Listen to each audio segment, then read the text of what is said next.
पिला माने आज आमे षष्ठ श्रेणी गणित पुस्तकर अभ्यास कार्य 9.1 करिबा। एक नंबर प्रश्न हेउछि त्रिभुज ए बी सी र चित्र अंकन कर। एही त्रिभुजर अंतर्देश रे पी बिंदु और यार बहिर्देश रे क्यू बिंदुटी चिन्हित कर।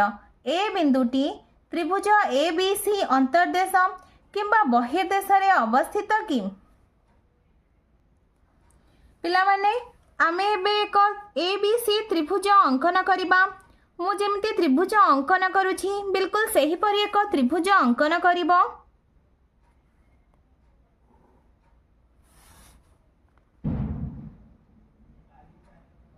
तुमे पेन रे किंबा पेंसिल रे या को अंकन करि परिबो। एहार नाम ए बी सी दियो। त्रिभुजर अंतर्देश रे अर्थात यार भितर एक बिंदु दियो, एहार नाम पी दियो। त्रिभुजर बहिर्देश रे अर्थात यार बाहर जे कौनसी स्थान रे एक बिंदु नियो, एहार नाम क्यू दियो। एबे से प्रश्न पचारुछि कि जो ए बिंदुटी अछि से त्रिभुजर बहिर्देश रे किंबा अंतर्देश रे अवस्थित कि ना? ए बिंदुटी त्रिभुजर बहिर्देश किंबा अंतर्देश रे अवस्थित नुहे। एहा त्रिभुजर उपरिस्थ बिंदु बा त्रिभुज ए बी सी रो एहा शीर्ष बिंदु अटे। एहा को आमे लेखिबा ए बिंदुटी त्रिभुज ए बी सी रो बहिर्देश किंबा अंतर्देश रे अवस्थित नुहे।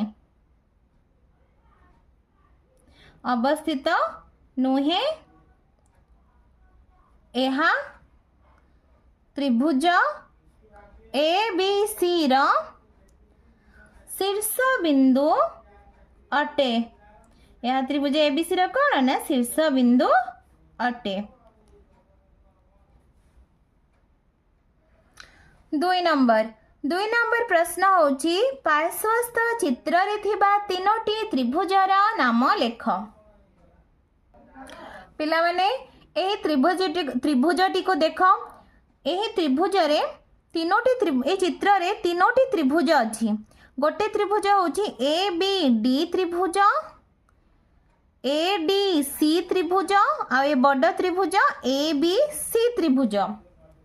तो पार्श्वस्थ चित्र रे थिबा तीनोटी त्रिभुजर नाम हेउछि ए बी डी त्रिभुज, ए डी सी त्रिभुज और ए बी सी त्रिभुज। ख नंबर प्रश्न होउछि एही चित्र रे थिबा 7टी कोणर नाम लेख। 7टी कोणर नाम हैला ए बी डी कोण, ए डी बी कोण, बी ए डी कोण, ए डी सी कोण, ए कोणटी ए सी डी कोण, सी कोण, सी ए डी कोण आ ये बड़ कोण बी ए सी कोण। 7टी कोण। ग नंबर प्रश्न 6टी रेखाखंडर नाम लेख। 6टी रेखाखंडर नाम ए बी रेखाखंड, बी सी रेखाखंड, ए सी रेखाखंड, ए डी रेखाखंड, बी डी रेखाखंड और डी सी रेखाखंड। ये होची 6टी रेखाखंड। घ नंबर प्रश्न हेउची केउ दुईटी त्रिभुज रे बी कोण हेउची साधारण कोण? त्रिभुज ए बी सी और त्रिभुज ए बी डी रे बी कोण साधारण कोण।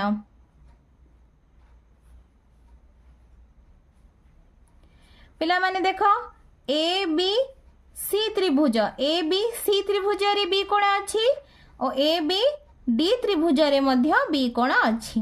तो ये ए बी सी त्रिभुज और ए बी डी त्रिभुज रे बी कोण होउछि साधारण कोण। पिला माने एबे आमे षष्ठ श्रेणी गणित पुस्तकर अभ्यास कार्य 9.2 करिबा। एक नंबर प्रश्न देख। एक नंबर प्रश्न हेउछि एक त्रिभुजर मध्यमाटीए संपूर्ण भावरे त्रिभुजर अंतर्देश रही थाए कि निजर उत्तरर यथार्थता दर्शाओ। पिला माने मु एठी एक त्रिभुज ए बी सी अंकन करिछि। बी सी बाहुर मध्य बिंदु होउछि डी। बी सी बाहुर विपरीत शीर्ष बिंदु होउछि ए शीर्ष बिंदु। ए बिंदु को डी बिंदु सहित जोग करी मध्यमा अंकन करिछि। तो मध्यमार दुई प्रांत बिंदु को छाड़ी ए जो एडी मध्यमा ए एडी मध्यमार दुई प्रांत बिंदु होउछंती ए बिंदु और डी बिंदु। दुई प्रांत बिंदु को छाड़ी अन्य समस्त बिंदु त्रिभुजर अंतर्देश रहिछंती। एक त्रिभुजर मध्यमाटीए संपूर्ण भावे त्रिभुजर अंतर्देश न थाए। मध्यमार दुईटी प्रांत बिंदु को छाड़ी अन्य समस्त बिंदु त्रिभुजर अंतर्देश रही थाए। 2 नंबर प्रश्न चित्रटीए अंकन करी देखाओ। क त्रिभुज ए बी सी अंकन कर जेपरी ए बी इक्वल टू ए सी। जेकोसी मापनीय ए डी मध्यमा अंकन कर। प्रोट्रैक्टर साहाय्य रे ए डी बी र परिमाण निर्णय कर। त्रिभुज ए बी सी अंकन करिबा पूर्वरु आमे गोटे छोटिया रफ डायग्राम टे करिबा और ताको देखिकी अंकन करिबा। ए बी सी त्रिभुज छोट रफ डायग्राम टे करिबा। क्वेश्चन रे कौन कही ना ए बी रो दैर्घ्य ए सी रो दैर्घ्य सहित समान। ए डी मध्यमा ए डी बी रो कोणर परिमाण आमे प्रोट्रैक्टर साहाय्य रे मापिबा।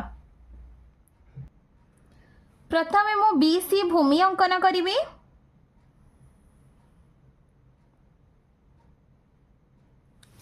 ए बी और ए सी समान माप तेणु मु मन इच्छा कौन सी भी माप नेबी। एठी मु 5 ए बी और ए सी 6 सेंटीमीटर नौची।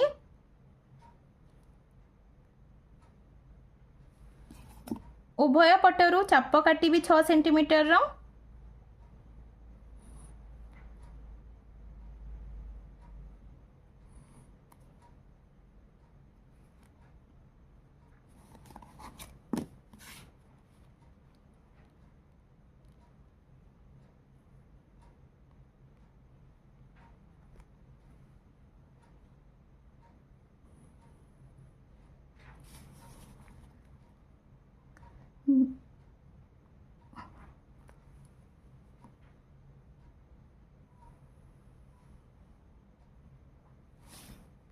ए बी सी त्रिभुज।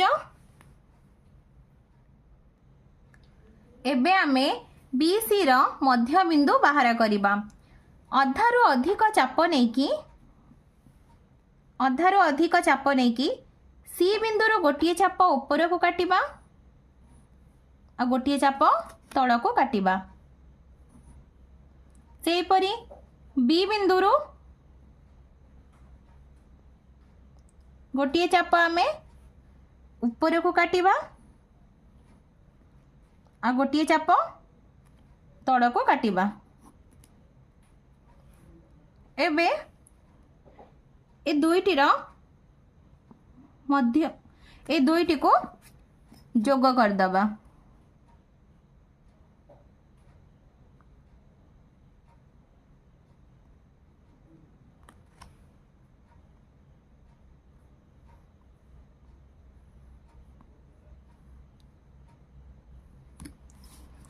बी सी को यह जो छेद करुछि से होछि तार मध्य बिंदु। यार ना दे दबा डी। डी बिंदु को ए सहित जोड़ी दबा। ए डी मध्यम अंकन हो गला। एबे आमे प्रोट्रैक्टर सहाय्य रे ए डी बी कोणर माप करिबा। पिला माने एबे देख मु ए डी बी कोण को मापुची, यह होची 90 डिग्री। तो ए डी बी कोणर परिमाण होची 90 डिग्री।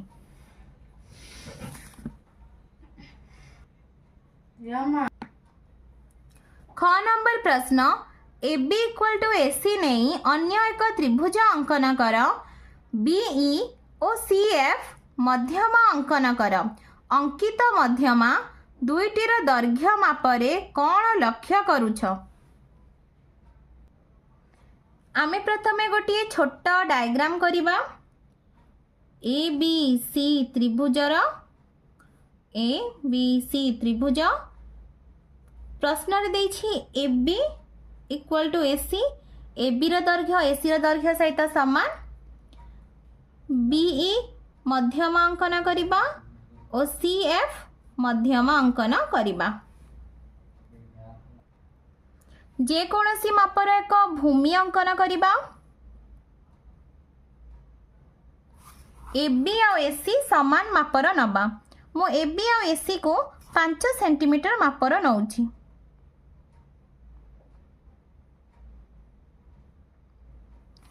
भूमि रा नाम बीसी दे दबा।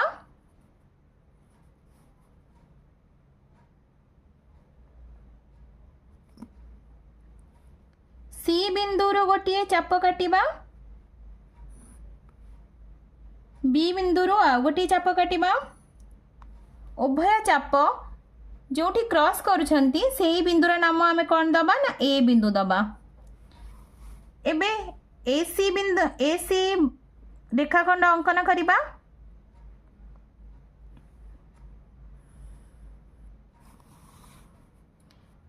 ए बिंदु को बी बिंदु सहित जोग करिबा। एबे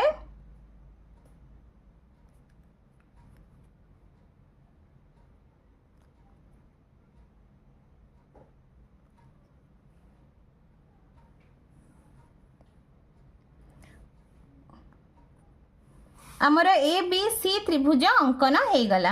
एबे आमे बीई मध्यम अंकन करिबा। बीई मध्यम अंकन करिया पई हमकु कोन दरकार ना ए सी रो मध्य बिंदु दरकार। ए सी रो मध्य बिंदु किपरि बाहर करिबा ना अधारो अधिक चाप नेई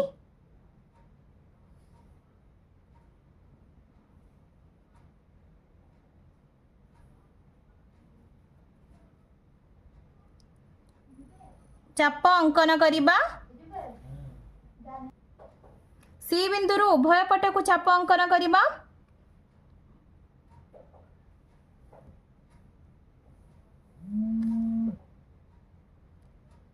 ए बिंदु रु उभय पट को चाप अंकन करिबा।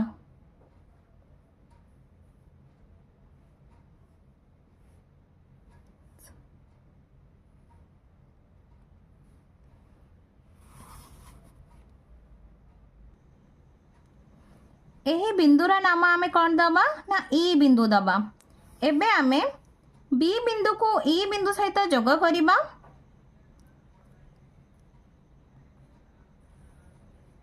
बीई मध्यम अंकन हो गला।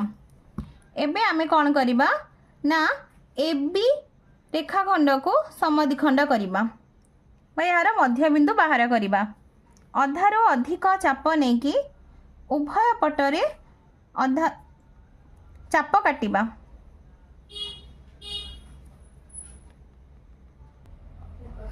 बी बिंदु रु एबे आमे उभय पटरे चाप काटिबा।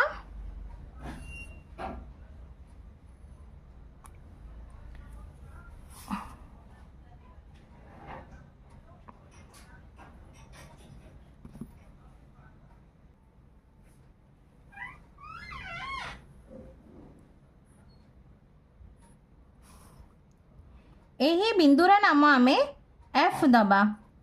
सी बिंदु आउ एफ बिंदु को आमे जोग करिबा। एहा द्वारा हमको सी एफ मध्यमा मिलिबो।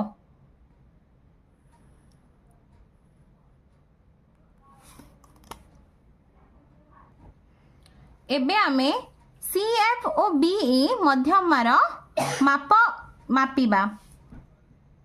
तो CF रो दैर्घ्य हेउची 4.7 सेंटीमीटर और BE मध्यमार दैर्घ्य हेउची से 4.7 सेंटीमीटर। एथिरो आमे जानिले अंकित मध्यमा दुईटीर माप समान। पिला माने तुमको वीडियोटी भल लागिले लाइक एंड सब्सक्राइब करिवो।